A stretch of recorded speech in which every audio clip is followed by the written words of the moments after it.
Here's the loadout I used during the entire game. Once you've loaded into the map, go ahead and do the objective and unlock Pack Punch. Also, don't forget to grab the shovel over in the train car while you're grabbing that one piece. Once you interact with the Pack Punch machine to put together, kill all the zombies around you, as it is a soul box. Once you kill enough zombies, the Pack Punch will fully appear and it will be fully functional. A pedestal will spawn in the middle of the water here. Place the bronze mirror on this pedestal that you got from Shinonuma and watch as this mini cutscene happens and wait for them to talk, and then a portal will open up on the right side here and go ahead and enter it whenever they stop talking. Once you've teleported into the Dark Aether, you'll need to survive for a bit and at a certain point you will get insta down. Don't worry, this is actually part of the Easter egg and you will get teleported back to the main map area fully rezzed. Once you've been teleported back to the main area, you're going to need to activate 3 different monoliths. The first monolith we're going to activate is on Merchant Road. What you need to do is dig up this orb from one of the dig sites nearby. It'll float to this wall and you want to activate it. Now make sure to watch where the orb was, as it'll flash a few symbols on the wall. Once it's done showing those symbols, there'll be a bunch of different ones appearing on the floor, and you'll need to stand on the correct symbols in the correct order within the certain time limit. Once you stepped on all of them correctly, you will have a final survival stage that you'll need to pay attention to the text on the left above the timer, because it's always random on what you need to do in order to survive this final timer. Once that's up, you'll need to do this 2 more times with it progressively harder. Once you've done it the 3rd time, the orb will float over to the monolith and you'll need to activate that. You will need to stand on 6 different symbols. It doesn't matter which one, you just need to stand on the runes without dealing damage to any of the zombies. If you deal too much damage to zombies, you will insta-fail and have to go to the next round to restart it back up. This is pretty easy for the most part, as long as you kite the zombies around, and also having Aether Shroud helps a lot too. You can just stand on the runes without them coming after you. The next monolith I want to head to is the one by Quick Revive. You're going to need to shoot 3 different crystals here. The first one is above the portal that teleport you back to spawn. The next one is on this rock over here, and the final one is right behind the monolith on this rock. It'll make the orb appear, and the decimator shield will tell you exactly where you need to go, though the objects spawn in the exact same spot every single game. So the first location that we're going to head to is to the back of the destroyed train and go to the dig site here.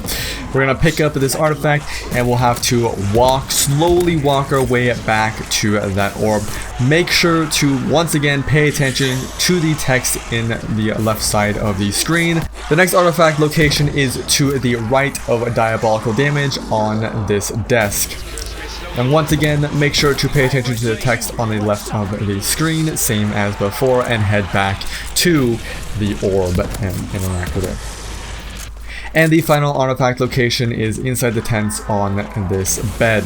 Once again, pay attention to the text on the left of the screen and head back to the orb and interact with it. Once you've interacted with the orb, you can go ahead and pick up the decimator shield as it is dropped down from where it was perched. Once grabbed, interact with the monolith and start the final trial. You're gonna need to use the shield blast in order to break these flesh pillars. Interact with it and take the chalice full of blood over to this empty perk machine. Wait 30 seconds and head over to this next flesh pillar and fill up the chalice once again and head back to the perk machine. Wait another 30 seconds and head down to where Jug is at. Destroy the final pillar, grab the chalice and head back to the perk machine and interact with it to fill it up. And that's the end of the second monolith. And the final monolith is on top of the train. You'll need to, before heading over there, grab 3 Molotovs. You're gonna throw the Molotov at this torch inside the first train car here, the second one on this wall, and the final one on this box, and the orb will spawn right next to the final torch. Now before going and interacting with the orb, make sure you go back and either hit the box or get a wall buy, a cheap wall buy that is Pack Punch, because you're going to need to donate a Pack Punch weapon to the orb.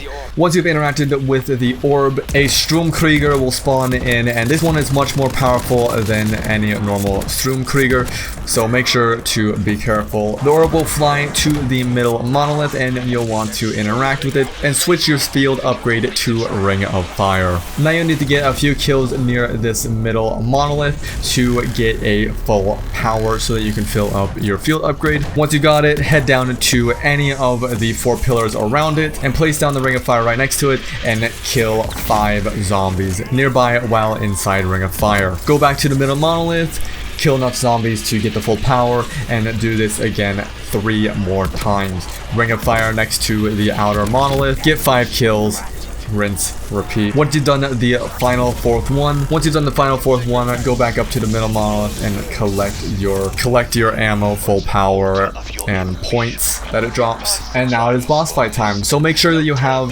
the weapons that you want, the perks that you want. I recommend the loadout that I showed in the beginning, or the Iron Horn shotgun, along with the Decimator shield, because the Decimator shield actually kind of helps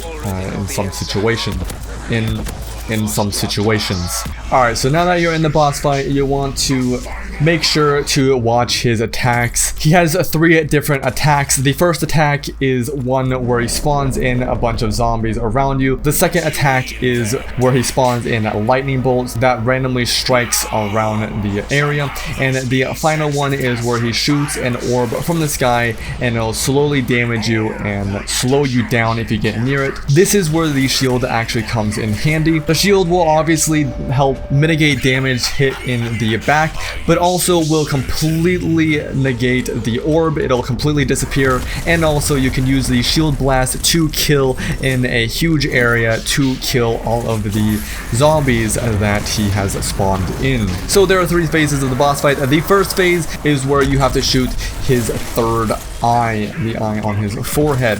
The shotgun is really good here. It deals 1800 damage.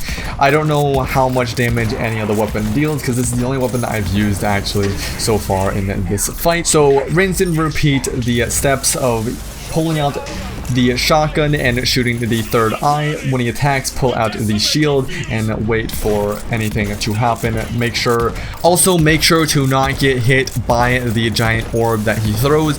It can insta-down you. So once you've gotten 1/3 of his health down, you'll move on to this intermission stage where you, if you didn't already have your weapon fully pack punch, you can do so here if you have enough. And you can, or if you didn't have full armor, you can get full armor here or self-revive, whatever you need to help you throughout the final 2 phases. The second phase here is exactly the same as the first phase, except now he has a shield around him, and you will see these pods around the map. What you need to do is shoot the Aether crystals, and it'll drop this rock. Grab the rock and throw it in the pod. Wait a bit, and the pod will spit out a purple rock that you can throw up at these floating boulders that will get thrown in behind the Archon and make him lean forward so that you can deal damage. Once his health is down to 1/3, you'll be put into another intermission stage if you need to grab another self-revive if you've down, or more armor, or whatever you need to help you survive the final phase. And the final phase is exactly the same as the last one you just did, except with a small bit tougher area for you to deal with. And when he spawns in the zombies, a Sturmkrieger is added into the mix. So make sure to do the exact same thing as you've done for the past 2 phases with the Decimator shield. Pay attention to the attacks and pay attention to not die from the Sturmkrieger by accident. Shoot red crystal on ground, grab blue rock, throw blue rock inside of pod, wait for pod to spit out purple rock, throw purple rock onto floating boulder, wait for him to get stunned forward, and shoot his final eye. And with that repeating steps, you should have the boss fight completed. The rewards is a couple thousand points, free perk upgrades, a free weapon possibly, and the Wonder Waff guaranteed. So I hope you all enjoyed. If you're new around here and want to see more of this in the future, whenever new side Easter eggs come out, I will be uploading on it. Then please do hit that subscribe button down below and turn on notifications so you don't miss when I do upload in the future. So anyways, thank you everybody so much for tuning in, and I will see all of you in the next one.